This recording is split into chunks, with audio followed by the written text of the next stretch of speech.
Yeah, obviously 3 in 6 or 7 days with the trip away to Bristol. We knew coming into the week, Bristol away, their home form was fantastic, and then you're playing a team that's first and third in the league, with a short period of time. And I'm delighted. That was a really tough game tonight. You think of Andy Carroll and Loftus Road up there, the physical presence they are, and it was an interesting one. That's the first time Jimmy and Jake have played together.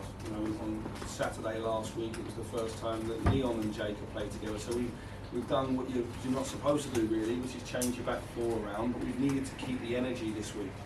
And I thought as a coaching staff and as players, we got this week just right. Sometimes when people don't play, they can sulk or be down. But I haven't seen that. I've seen everybody all in.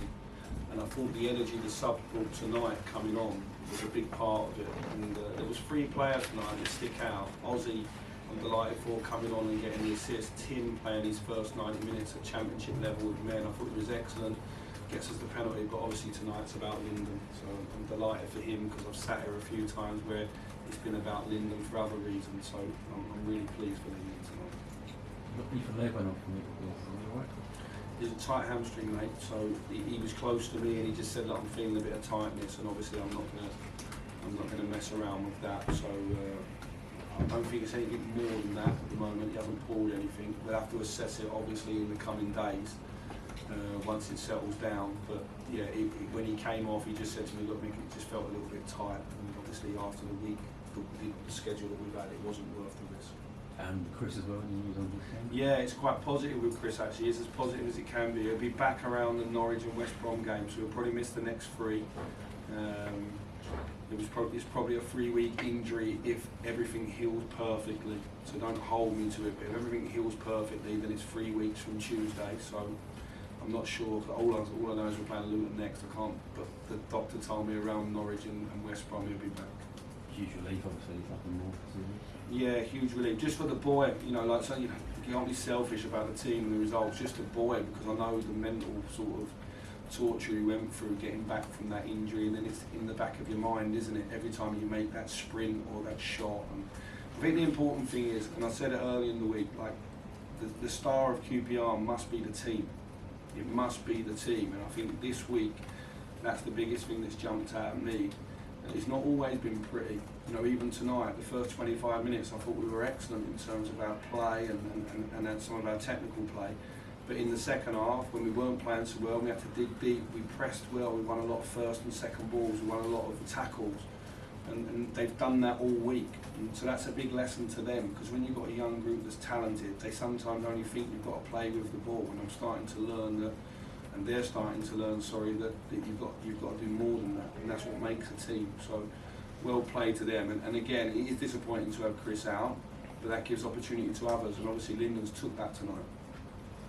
Michael, luckily it didn't matter, but there seemed to be a clear penalty for you that wasn't awarded in the first half. Was there a little feeling of justice being done when you got one that eventually decided the match? Yeah, because listen, at half time everyone's telling me it's a definite penalty. The one thing I would say with the referee is that the linesman's this side and the referee was this side of the incident as well. So I've got to give the referee some leeway because he hasn't been able to see it. What he did do is he saw the big decision late on and he gave it, which was a pressurised decision, and he's give us the penalty late on. So it hasn't hurt us tonight. I do think it's a penalty, but I don't really know where on the pitch the other officials could help him.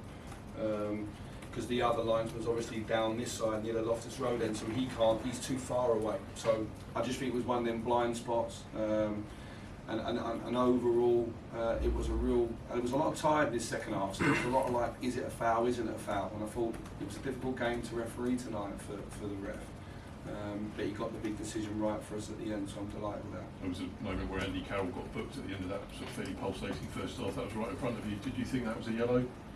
I thought it was a yellow, no more. People got a little bit excited around me, so I had a little chuckle with Paul. That's a proper tackle. That's how I remember football. Like, I don't think he's gone to do Tyler, to be honest.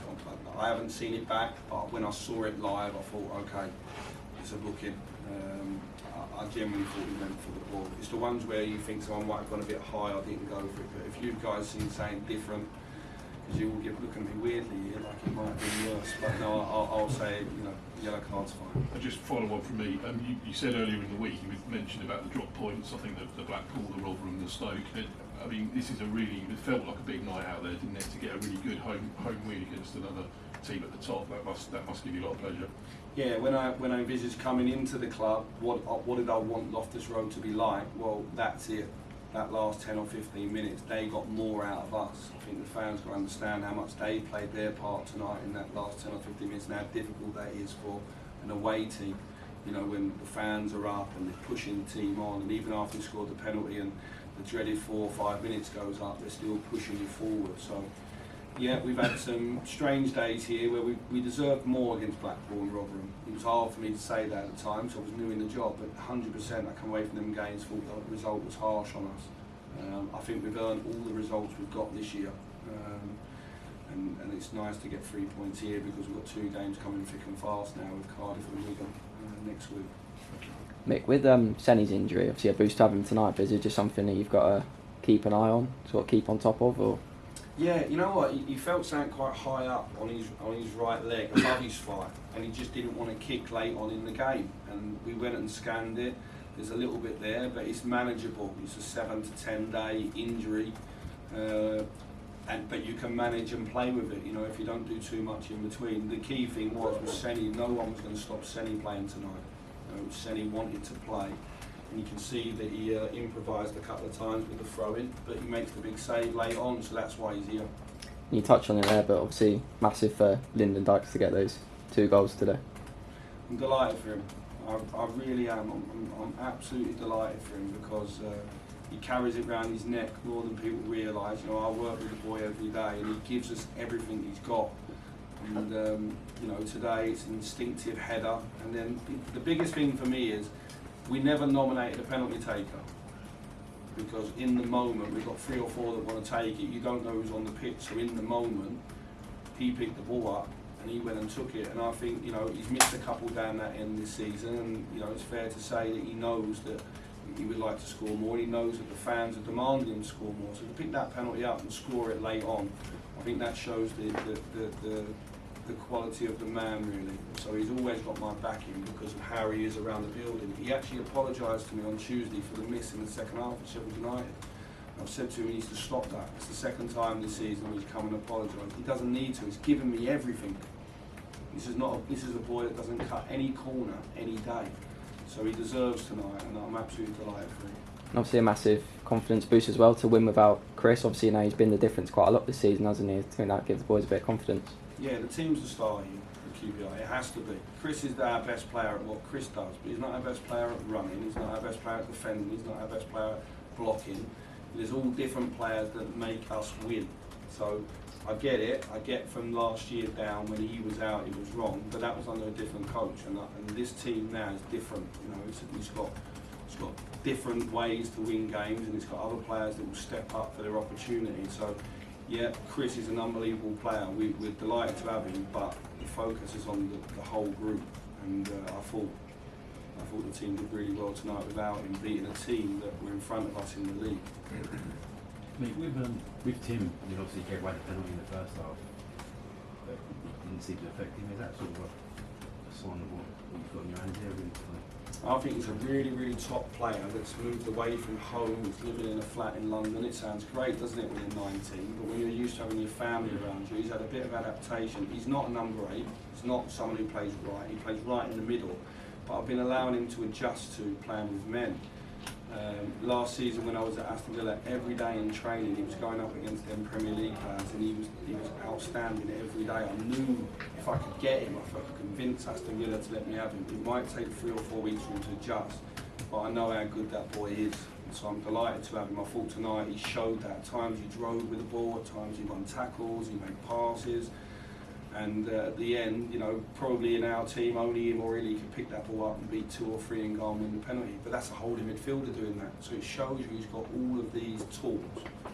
We've just got to make sure that, we don't expect too much too soon because he's 19. But I'm personally excited about him as a young player. And But our midfield's quite competitive at the moment because I thought Andre and Luke come on and did well, and Stefan's there, and it's Sandfield, and Taylor's back in training now, and he looks a really big talent as well, like Tim. So we're in a good place.